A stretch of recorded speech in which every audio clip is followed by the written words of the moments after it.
Salam Bapak Ibu. Ya, puji Tuhan, hari ini kita hari yang istimewa, hari yang gak boleh kita lupakan dalam seumur hidup kita, di mana kita memperingati akan Yesus Kristus yang mati bagi saya dan saudara-saudara, yang tergantung di atas kayu salib untuk menebus dosa-dosa kita. Mari kita melihat firman Tuhan kita dalam Matius pasalnya yang ke-27. Ya. Ini satu kali satu tahun kita membaca ayat ini ya, menghormatkannya di ibadah ini. Mari kita lihat judulnya Yesus mati di ayat 45 hingga 56. Tapi sebenarnya kita mulai dari 32 ya, tapi nggak apa-apa, nanti baca sendiri saja supaya cepat. Nah, masih ada acara selanjutnya lagi. Baik, Yesus mati. Kita baca bergantian ayat firman Tuhan ini. Mulai dari jam 12, kegelapan meliputi seluruh daerah itu sampai jam 3.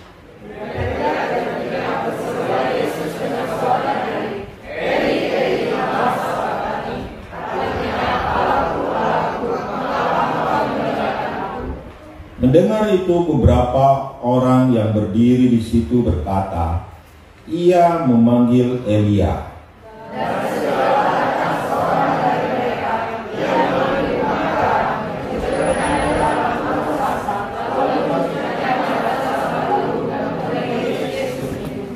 Tetapi orang-orang lain berkata, "Jangan. Baiklah, kita lihat apakah Elia datang untuk menyelamatkan dia."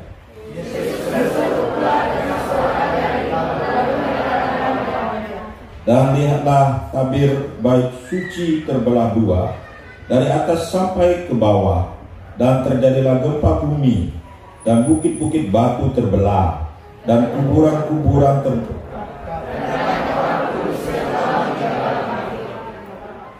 Dan sesudah kebangkitan Yesus, mereka pun keluar dari kubur, lalu masuk ke kota kudus, dan menampakkan diri kepada banyak orang.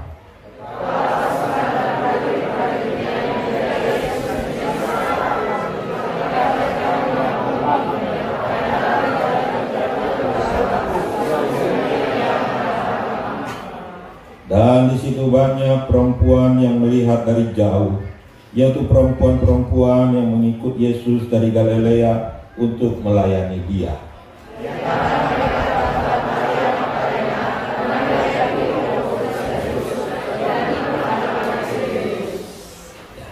Saudara-saudara, kita melihat tokoh sentral dalam Alkitab kita, yaitu Tuhan yang kita sembah, yaitu Yesus Kristus. Sungguh luar biasa, tidak ada pemimpin agama manapun yang seperti Tuhan Yesus. Dari kelahirannya, dari kelahirnya sampai hidupnya dan sampai matinya, dipenuhi mujizat-mujizat Tuhan yang luar biasa, saudara-saudara.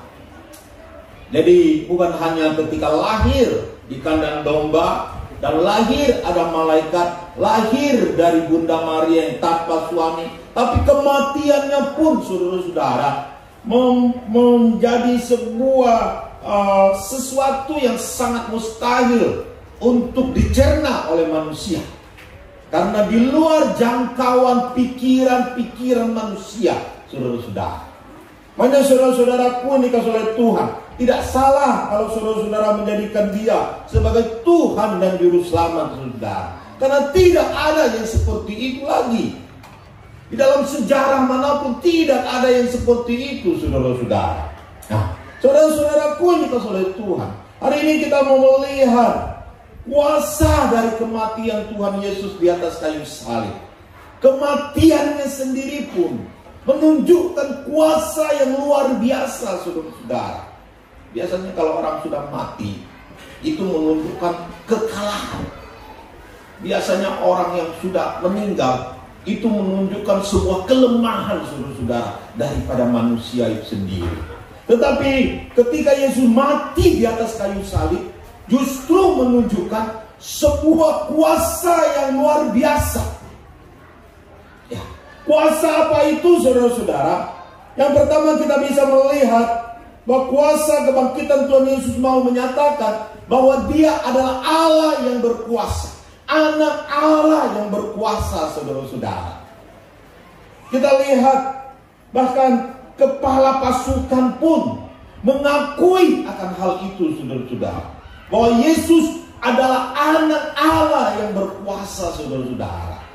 Siapa kepala pasukan ini? Tentu kepala pasukan ini bukanlah orang Israel, saudara-saudara. Karena Israel itu dalam jajahan Romawi. Dia adalah orang Romawi. Orang Romawi tidak ada sangkut pautnya dengan Taurat dan sebagainya. Mereka tidak mengerti akan hal itu. Mereka boleh katakan orang kafir, orang jauh di sana yang tidak mengerti tentang Allah, saudara-saudara. Ya. Tetapi saudara-saudaraku dikasih oleh Tuhan, Dia sendiri ketika melihat peristiwa yang terjadi ketika Yesus mati, Dia mengakui bahwa Yesus adalah Anak Allah. Orang kafir sendiri, orang yang tidak mengenal Allah sendiri dari sejak kecilnya, bukan orang Israel sendiri, mengakui Yesus adalah Anak Allah yang berkuasa. Di semangat dulu. Saudara-saudaraku yang dikasihi oleh Tuhan Yesus, apa yang dilihat sehingga orang yang seperti itu pun mengakui Yesus adalah Anak Allah? Saudara-saudara, dikatakan mulai dari jam 12 kegelapan meliputi seluruh daerah itu sampai jam 3.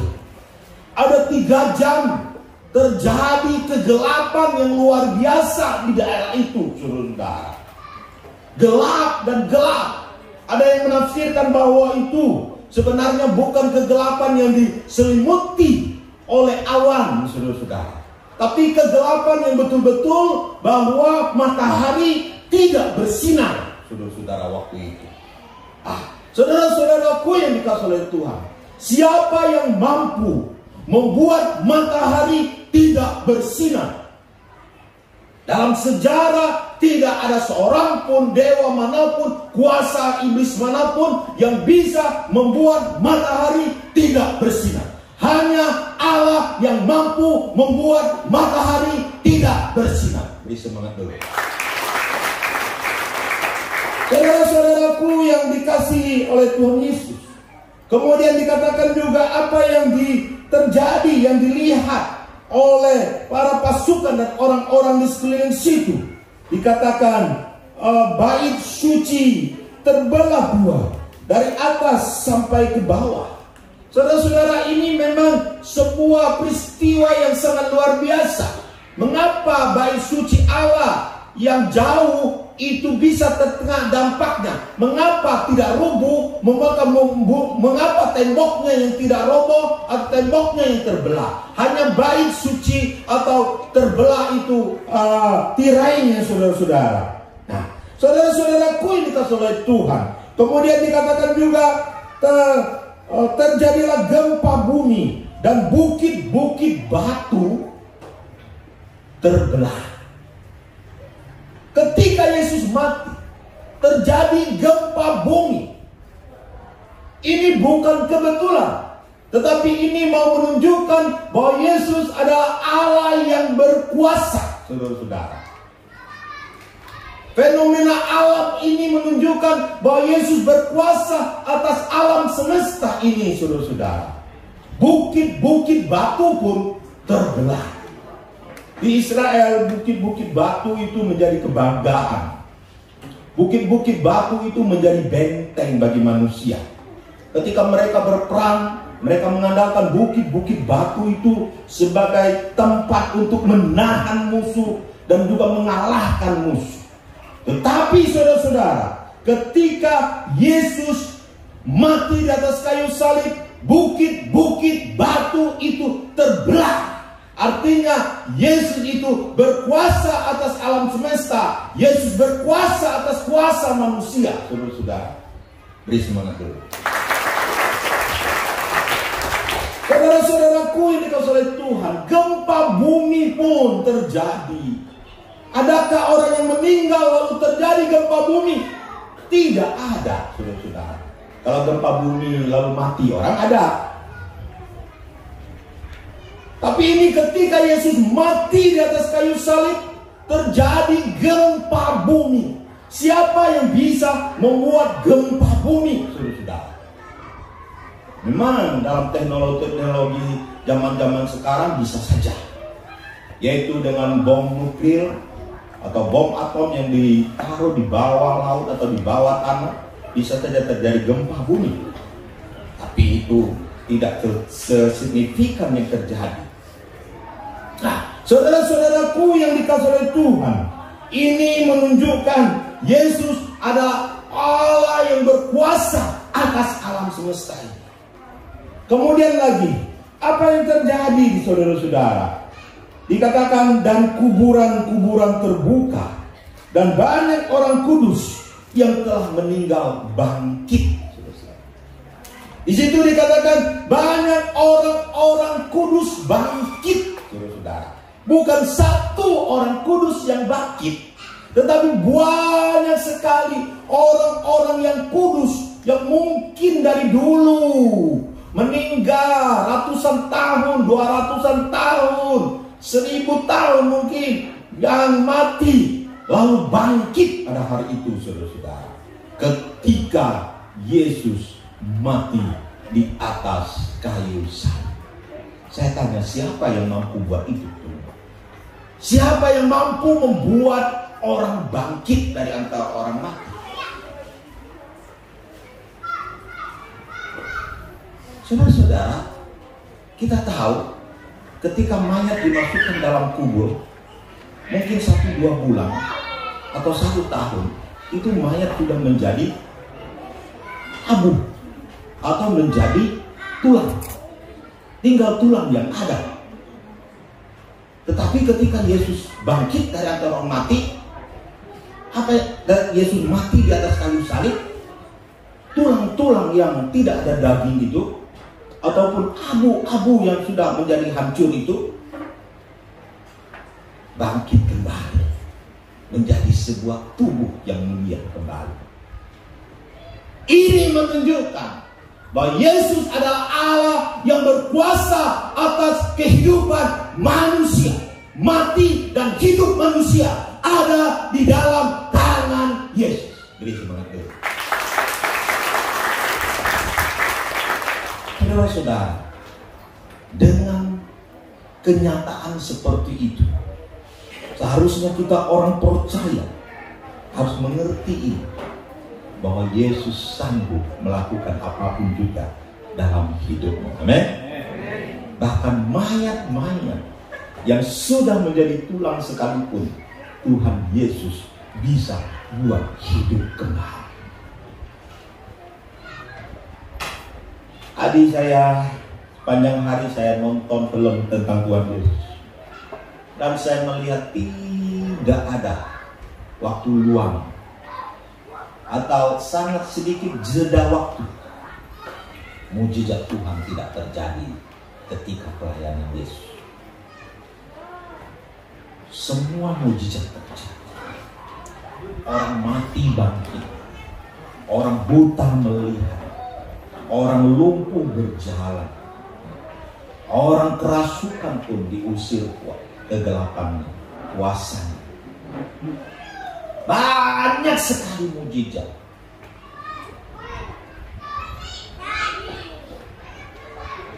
Laut menjadi tenang, danau menjadi tenang karena kuasa Yesus. Saudara-saudaraku yang dikasihi oleh Tuhan, saya tidak mengerti lagi kalau saya dan saudara-saudara tidak mempercayai kuasa Allah yang ajaib itu. Alkitab menunjukkan begitu banyak mujizat Allah, begitu banyak kuasa yang ditunjukkan kepada saya dan saudara-saudara. Bahkan sampai mati pun Yesus Kristus menunjukkan kuasanya dalam hidup kita. Amin. Cuman apakah kita meyakininya? Cuman apakah kita mengimaninya. Amin. Apakah saudara-saudara yakin kuasa Yesus sanggup memulihkan keluargamu? Kuasa Yesus sanggup membuat mujizat untuk memulihkan ekonomimu. Memang hari-hari ini kita tahu kondisi ekonomi mungkin sangat tidak stabil. Bahkan banyak penafsir yang mengatakan akan makin sulit. Kita nggak ngerti hari depan. Tapi ingatlah, Yesus mengerti itu semua. Kuasa itu ada pada kita. Ketika kita mengimaninya, maka kuasa itu akan menyertai saya dan saudara-saudara. Tahun perpolitikan kita tidak tahu apa yang terjadi di hari depan. Pemimpin-pemimpin yang terpilih pun kita tidak mengerti hati mereka, arah ideologi mereka. Kita juga tidak mengerti sampai di mana. Orang-orang yang duduk yang akan datang kita juga tidak mengerti. Tetapi kita yang mengerti adalah Yesus beserta dengan kita. Dan kuasanya ada pada saya dan saudara-saudara. Dan dia tetap memegang kuasa apapun di muka bumi ini. Jadi jangan takut. Amin. Beri semangat dulu.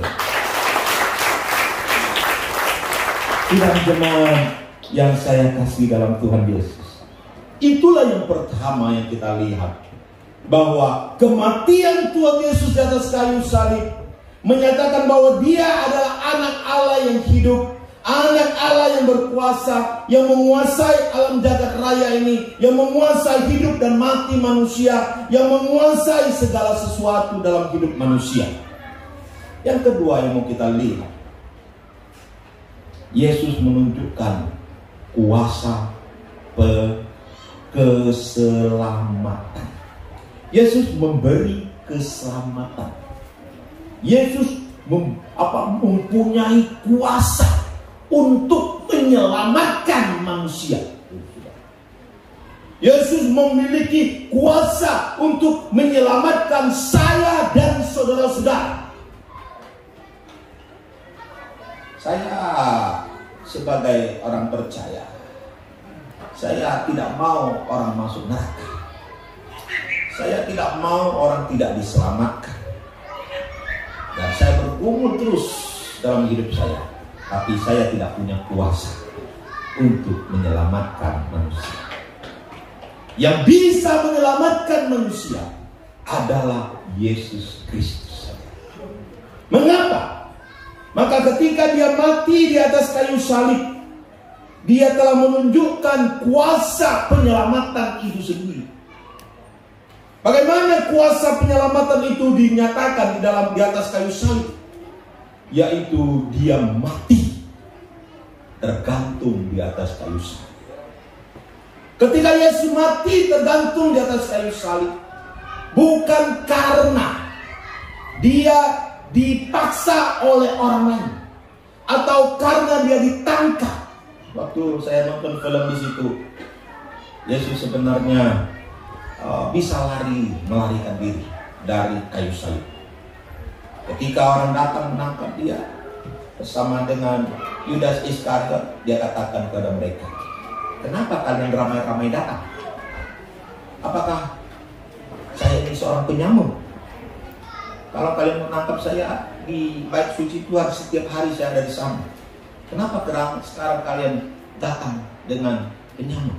Bagian lain dikatakan lagi, Alkitab berkata bahwa tidak sanggupkah saya suruh malaikat datang untuk menolong saya? Dan tidak sanggupkah saya binasakan kalian semua saat ini? Saudara-saudaraku dikasih oleh Tuhan, dengan perkataan lain, ketika Yesus mati di atas kayu salib, bukan karena terpaksa, bukan karena dia tidak mampu melawan, bukan. Bahkan ayat dikatakan dia menyerahkan nyawanya. Di ayat ke-50, Yesus berseru pula dengan suara nyaring, lalu menyerahkan nyawanya. Kematian Yesus berbeda dengan kematian banyakkan orang. Kematian banyakkan orang adalah nyawanya diambil. Misalnya orang meninggal, nyawanya itu diambil oleh Tuhan, atau yang Maha Kuasa mengambil nyawanya. Dia tidak berhak atas nyawa dia. Kalau mungkin dia berhak, dia akan berkata, oh jangan ambilnya, nggak boleh ambil. Saya masih mau hidup 1000 tahun. Lebih gitu lah. Tapi nggak bisa. Kalau Tuhan sudah bilang, saya datang ambil nyawamu, ya ambil. Siapapun kamu. Paling-paling negosiasi, tapi tetap akan diambil nyawanya. Nah, saudara-saudaraku dikasih oleh Tuhan, diambil berarti bukan kita yang menyerahkan, tetapi Yesus di sini dia menyerahkan nyawanya. Memang orang-orang ramai di sana dikatakan, turunlah, selamatkanlah dirimu. Orang lain dia selamatkan, dia sendiri tidak selamat. Artinya orang lain juga bisa dibangkitkan dia. Kenapa Yesus tidak bangkit-bangkit dia? Di sini Yesus turunlah dari kayu salib. Kamu kan bisa menyembuhkan orang. Kenapa kamu tidak bisa menyembuhkan dirimu sendiri? Begitu lemah. Tidak seperti itu. Tapi Yesus menyerahkan dirinya untuk disalib di atas kayu salib karena kasihnya yang begitu besar kepada saya dan saudara-saudara. Karena saya dan saudara-saudara adalah orang-orang yang telah berdosa. Alkitab berkata di dalam Roma pasal 6 ayat 23. Roma 3 ayat 23. Semua orang telah berbuat dosa dan telah kehilangan kemuliaan Allah. Tidak ada jalan bagi orang yang berdosa untuk menyelamatkan dirinya sendiri, saudara-saudara. Semua orang akan mengalami penghakiman. Semua orang akan mengalami penghukuman dari Allah Bapa, saudara-saudara. Hukum sudah tertulis, hukum tidak bisa dilanggar. Semua orang akan dihukum karena upah dosa adalah maut, saudara-saudara. Jadi karena manusia tidak punya jalan, dan tidak ada jalan yang bisa dibuat oleh manusia.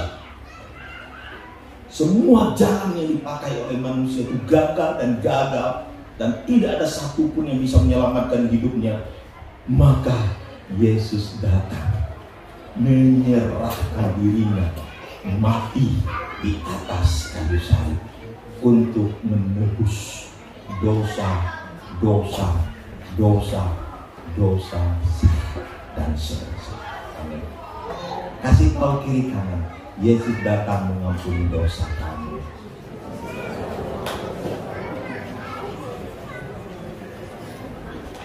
Saudara-saudaraku yang dikasihi oleh Tuhan, Yesus mati di atas kayu salib.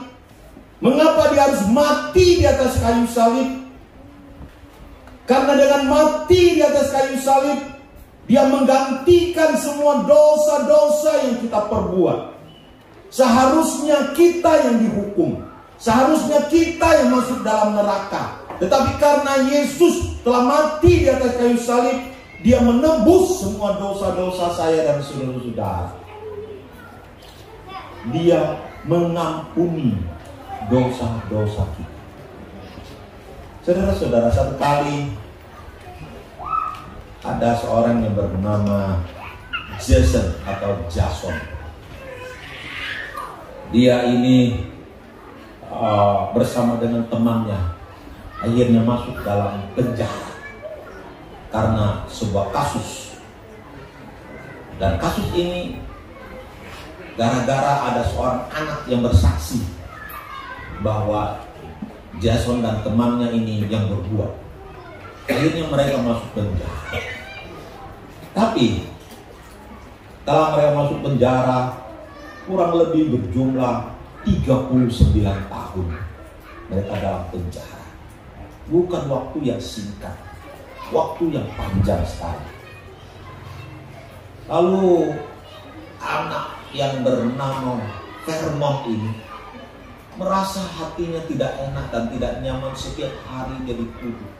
Karena rupanya dia memberi kesaksian yang palsu, kesaksian yang salah kepada pengadilan. sehingga Jason dan teman-temannya masuk dalam penjara. Akhirnya singkat cerita tersingkaplah ketika anak Vermont ini mengungkapkan hal ini.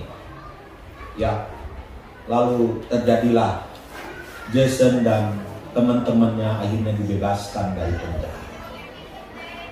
Setelah dibebaskan dari penjara, apakah Jason dan teman-temannya ini membalas dendam kepada anak ini yang sudah dewasa? Ya, karena begitu lamanya dalam penjara sehingga anak ini pun sudah dewasa. Tidak, saudara. Mereka datang dan ketemu Vermont.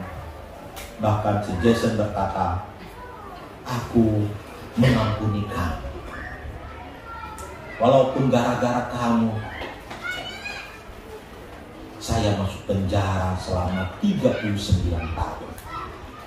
Tentu dalam penjara adalah sesuatu yang menakutkan, sesuatu yang menyakitkan, sesuatu yang tidak mengenakan. Tetapi ketika Jason keluar dari penjara, orang yang pertama yang ditemui adalah Vermont. Dan dia berkata, "Aku mengampuni kamu. Aku mengampuni kamu." Saudara-saudaraku yang dikasihi oleh Tuhan, ini adalah cerita benar. Dan kita tahu Allah kita adalah Allah yang mengampuni dosa-dosa saya dan saudara-saudara.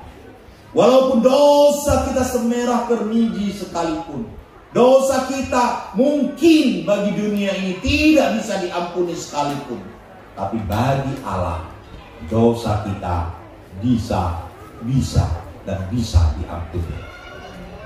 Ketika engkau mengakui dosamu, maka Ia adalah setia dan adil dan akan mengampuni dosa-dosa. Ketika Yesus jalan dalam memikul salib, perempuan-perempuan Israel datang dan menangisi Dia. Tapi Yesus berkata, "Jangan tangisi saya, tapi tangisilah dirimu sendiri." Karena dosa. Adakah kita menangisi diri kita sendiri karena dosa? Ada kitakah menyesal karena kita telah berbuat dosa? Ada kita menyadari hanya darah Yesus yang mengampuni dosa kita? Kuasa kematian Tuhan Yesus menyatakan kuasa untuk pengampunan. Amin. Amin. Beri semangat dulu. Kemudian setelah kuasa untuk memberikan keselamatan ini melalui pengampunan, tetapi juga tidak hanya melalui pengampunan, ada yang namanya perdamaian. Setelah pengampunan terjadilah perdamaian. Ini dibahasakan, disimbolkan dalam peristiwa. Dan lihatlah, tabir bait suci terbelah dua dari atas sampai ke bawah. Biasanya tabir suci itu hanya sebelah saja. Ada ruang Maha Kudus, ada ruang kudus, dan ada ruang biasa. Ruang Maha Kudus nggak boleh orang yang masuk, hanya imam-imam saja. Itu pun waktu-waktu tertentu boleh masuk. Waktu Yesus mati, bait suci itu terbelah menjadi dua. Ini menyimbolkan bahwa ada orang-orang biasa, orang-orang yang dianggap awam, orang-orang yang berdosa dianggap itu sudah boleh bertemu dengan Allah. Ini menyimbolkan sebuah perdamaian dengan Allah. Amin. Kematian Yesus mendamaikan saya dan saudara-saudara dengan Allah. Allah sendiri memakai kematian Yesus Kristus itu untuk mendamaikan kita dengan dirinya. Karena sebelum Yesus mati di atas kayu salib, kita semua ini adalah orang berdosa. Orang berdosa adalah musuh Allah. Dan keberdosaan itu sendiri adalah pemberontakan kepada Allah. Jadi dua-duanya ini tidak sinkron, saudara-saudara. Bermusuhan, berkelahi. Bukan karena Allah sengaja mau memusuhi kita, tetapi karena kita berontak, karena kita berdosa, karena kita melawan Dia. Sehingga tidak ada kedamaian, tidak ada pertemuan. Tapi ketika Yesus mati dari kayu salib, Yesus membawa jalan perdamaian itu sendiri. Satu kali ada sebuah film. Film ini saya lupa judulnya. Film ini bercerita ada satu daerah yang sedang dikepung. Jadi sedang perang nih, sedang perang. Jadi sedang dikepung satu kota, kalau tidak salah Sensau atau apa ya. Dikepung sama satu pasukan yang sangat besar oleh musuh. Waktu dikepung, musuh karena saling menjaga supaya tak ngotot-ngototan, saling pasang strategi dan mau perang. Tiba-tiba musuh memberi satu ultimatum. Kalau tidak mau diserang kota ini atau tidak terjadi perang, karena perang itu belum tentu menang, belum tentu kalah kan? Nah, lalu musuh berkata begini, asalkan pemimpin kota ini atau gubernur kota ini menyerahkan nyawanya atau menyerahkan dirinya, maka tidak akan terjadi perang. Saudara-saudara, lalu akhirnya ketika surat ini sampai kepada gubernur ini mencintai rakyatnya. Kalau terjadi perang, bisa menang mungkin, tapi banyak korban. Baik dari pihak musuh maupun pihak gubernur ini, pasti banyak korban. Apalagi kalau kalah, lebih parah lagi. Pasti jadi budak dan sebagainya. Dan akhirnya gubernur ini gimana? Kalau untuk mencegah perang, bagaimana? Apakah harus perang? Kalau supaya tidak perang, dia harus mati. Akhirnya dia karena sangat mencintai rakyatnya dan juga mencintai perdamaian, penuh kasih kepada rakyatnya, akhirnya dia mengambil pedangnya dan dia memotong lehernya sendiri dan akhirnya dia mati. Memang singkat cerita, akhirnya janji ditepati, kota ini tidak diserang, akhirnya terjadi perdamaian karena kematian seorang gubernur pemimpin. Saudara-saudara, kematian Kristus di atas kayu salib mendamaikan antara saya dan Bapa di surga. Kalau tidak kematian Kristus di atas kayu salib, kita semua tetap menjadi musuh. Tapi ketika Kristus mati di atas kayu salib, Allah tidak lagi melihat dosa, pemberontak. Tidak. Tapi Dia menganggap kita adalah keluarganya. Bahkan Dia tidak lagi melihat dosa kita. Dia melihat Yesus yang tergantung di atas kayu salib. Dan Dia tidak lagi memusuhi kita. Kita layak memanggil Dia Bapa karena kita percaya kepada Dia. Dengan percaya kepada Yesus, kita diperdamaikan dengan Allah. Di sebuah tradisi di Papua, dari sebuah suku ini adalah suku yang masih dulu zaman 70-an, 60-an.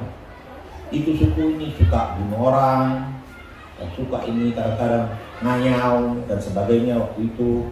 Bahkan dengan tengkorak-tengkorak dijadikan bantal, saudara, makan orang dan sebagainya gitu ya. Suku ini ada sebuah tradisi, kalau terjadi perang suku ya, antara suku satu dan suku lain, suku ini mempunyai sebuah tradisi supaya tidak terjadi perang. Maka anak suku lain atau anak suku ini diberikan kepada suku ini. Nah, anak ini gak boleh dibunuh, anak ini harus dirawat, anak ini harus dijaga, dibesarkan. Kalau anak ini sampai mati atau anak ini celaka, maka anak ini perjanjian itu akan batal. Jadi anak ini disebut dengan anak perdamaian. Disebut sebagai anak perdamaian. Jadi karena anak inilah, maka tidak terjadi perang suku. Tapi anak ini dikasih kepada musuh. Musuh harus rawat. Gitu. Nah, saudara-saudaraku yang dikasihi oleh Tuhan, Alkitab berkata karena begitu besar kasih Allah akan dunia ini, sehingga ia telah mengaruniakan anaknya yang tunggal, supaya setiap orang yang percaya kepadanya tidak binasa, melainkan memperoleh hidup yang kekal. Amin. Jadi Yesus memberikan, Allah Bapa memberikan anaknya yang tunggal, memberikan anaknya yang tunggal sebagai anak perjanjian, sehingga orang yang percaya kepadanya tidak binasa, melainkan beroleh hidup yang kekal. Sehingga kita tidak lagi menjadi musuh Allah, tetapi kita menjadi keluarga Allah, karena Yesus yang diberikan kepada saya dan saudara-saudara. Amin. Beri semangat dulu. Sidang jemaat yang dikasih oleh Tuhan, apakah kita mau menerima perdamaian itu?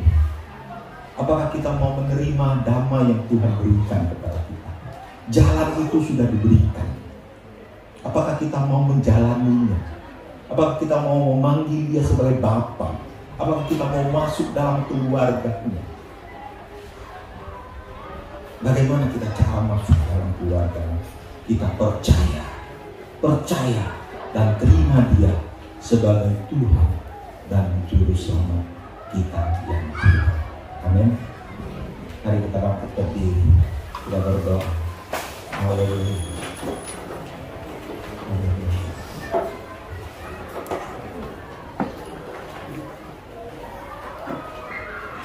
Sejauh timur dari barat, engkau membuang dosa.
Yesus telah mati di atas kayu salib, memberikan kuasa kepada engkau dan saya, menyatakan kuasanya yang ajaib di muka bumi ini. Dia pemegang alam jagat raya ini. Apakah kita mengimani? Apakah kita meyakini?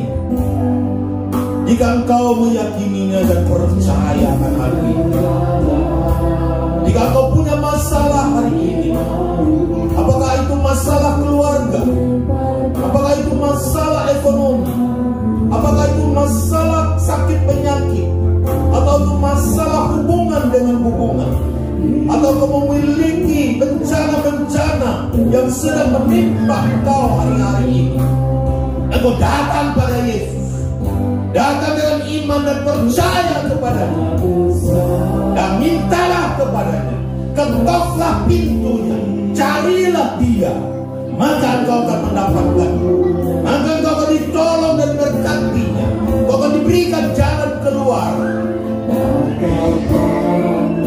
Saudara-saudaraku dikasih oleh Tuhan, mari datang padanya, datang dengan iman, datang dengan keyakinan.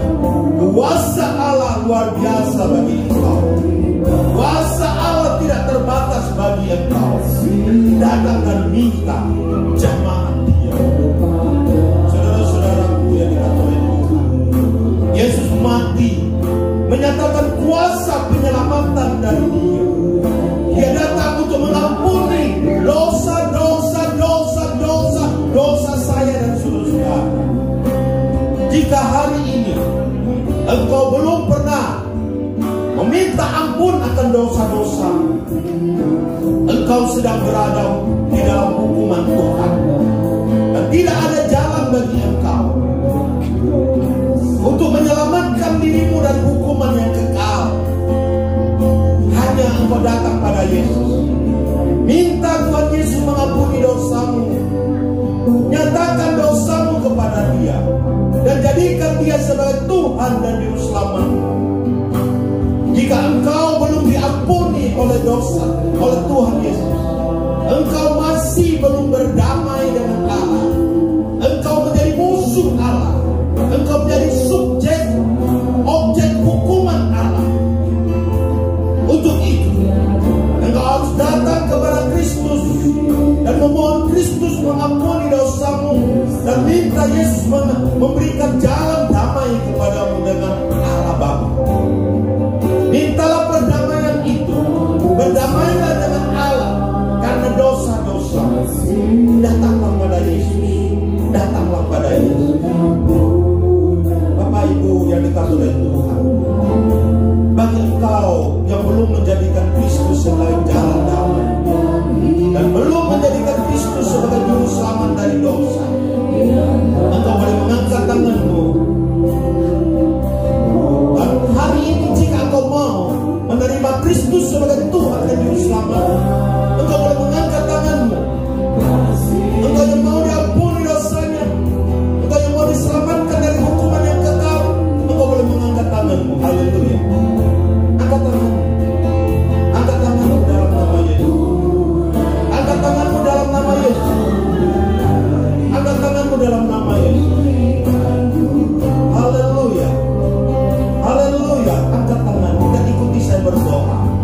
Tuhan Yesus, pada malam ini saya mengakui Engkau Allah yang berkuasa atas alam jagat raya. Saya juga mengakui Engkau Allah yang telah memberikan keselamatan bagi saya. Engkau Allah yang telah mati di kayu salib. Dan hari ini saya menyerahkan semua dosa-dosa saya kepadamu.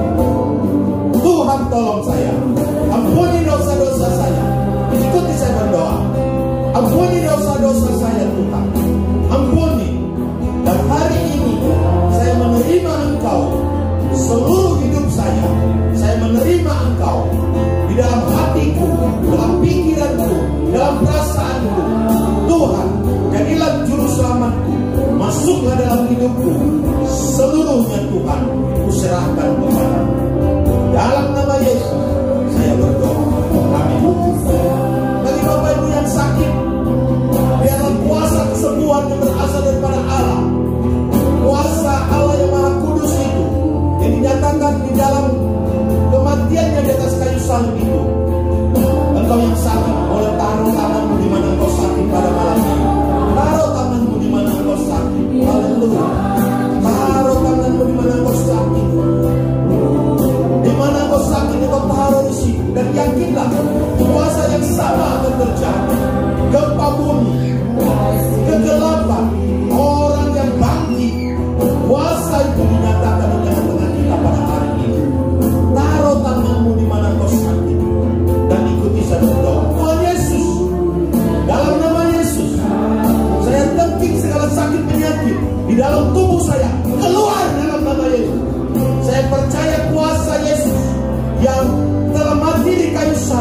dengking segala sakit penyakit di dalam tubuh saya. Keluar engkau dalam nama Yesus. Sembuh engkau. Segala sakit penyakit dalam tubuhmu saya dengking keluar di dalam nama Yesus. Dalam nama Yesus. Terima kasih Tuhan. Lepaskan.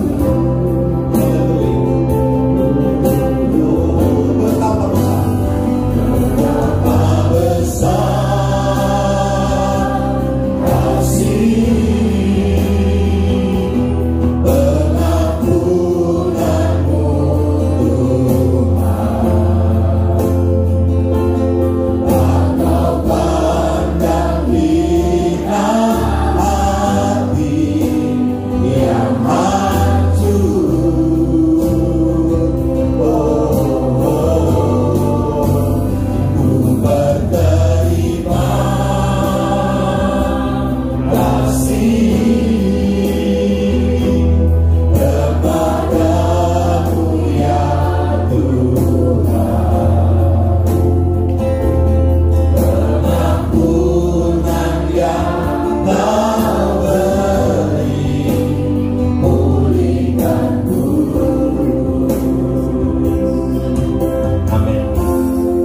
berdoa untuk ibadah doa untuk firman Tuhan.